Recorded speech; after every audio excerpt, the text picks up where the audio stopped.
की शुरुआत करते हैं गुड मॉर्निंग में। सबसे पहले एक अहम खबर बलरामपुर से, जहां धान खरीदी शुरू होते ही बिचौलिए सक्रिय हो गए।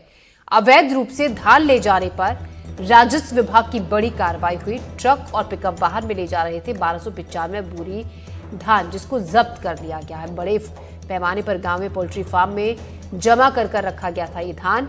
राजश्री ने कपिलदेवपुर में ये कार्रवाई की। इस वक्त की बड़ी खबर बलरामपुर, जहां धान खरीदी में बड़ा एक्शन लिया गया है राजस्व विभाग की तरफ से। विजेंद्र इस खबर पर ज्यादा जानकारी के साथ जुड़ रहे हैं। विजेंद्र, बताया जा रहा है कि काफी बड़ी मात्रा में धान रखा हुआ था स्टॉक कर जिसको बिचौलिए लेकर जा रहे थे।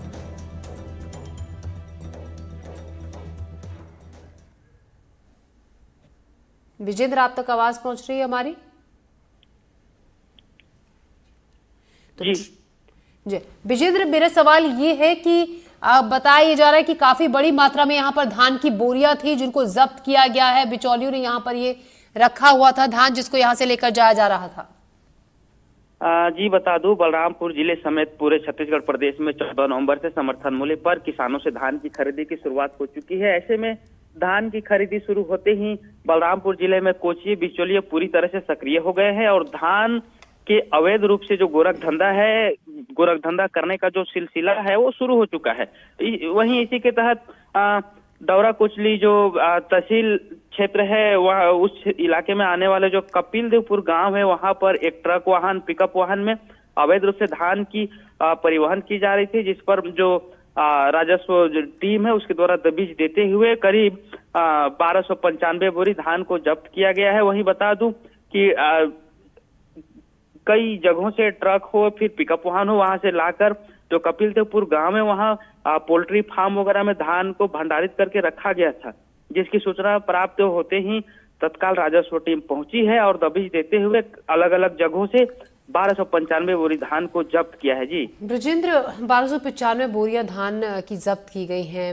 अब इस जब्त किए गए धान का आगे क्या किया जाएगा? क्योंकि हालांकि शुरुआत में तो ये भी कहा जा रहा था कि बिचौलियों को किसी भी तरीके से सक्रिय नहीं रहने दिया जाएगा, उन पर पूरी तरीके से लगाम रहेगी, लेकिन फिर भी बिचौलिए तो दिख रहे हैं सक्रिय शुरुआत में ही, दूसरे दिन ही। अब इस जब्त धान का क्या होगा? अजी बता दूं, देखिए जिले के जो वास्तविक किसान हैं उनके धान अभी भी खेत खलिहान में पड़े हुए हैं। किसान अभी तक जो धान की कटाई वो मिसाई पूरी तरह से नहीं कर सके हैं। बावजूद इसके ट्रक वाहनों पे बड़े पैमाने पे धान की जो तस्करी हो रही है, जिस पर हालांकि जो जिला प्रशासन है उसके द्वारा धान परिवहन जो किए जा रहे हैं अवैध रूप से, उसको रोकथाम के लिए एक टीम भी गठित किया है। बावजूद इसके जो धान तस्करी का खेल है वह थमता नहीं दिख रहा है। रही बात जो धान की जो जब्ती की गई है, उस धान की अभी जो कागजात हैं वो खंगाले जाएंगे, आखिर वे किसके हैं, कहाँ के हैं, उसके बावजूद ही कुछ कहना इसमें संभव हो पाएगा। जी ब्रजेंद्र, शुक्रिया, नजर रखेगा फिलहाल आपका तमाम जानकारी के लिए। तो 1295 बोरी धान जब्त किया गया। बिचौलियों ने इसको रखा हुआ था और आगे इसको सप्लाई किया जाना था। अवैध रूप से धान ले जाने पर राजस्व विभाग की बड़ी कार्रवाई हुई है।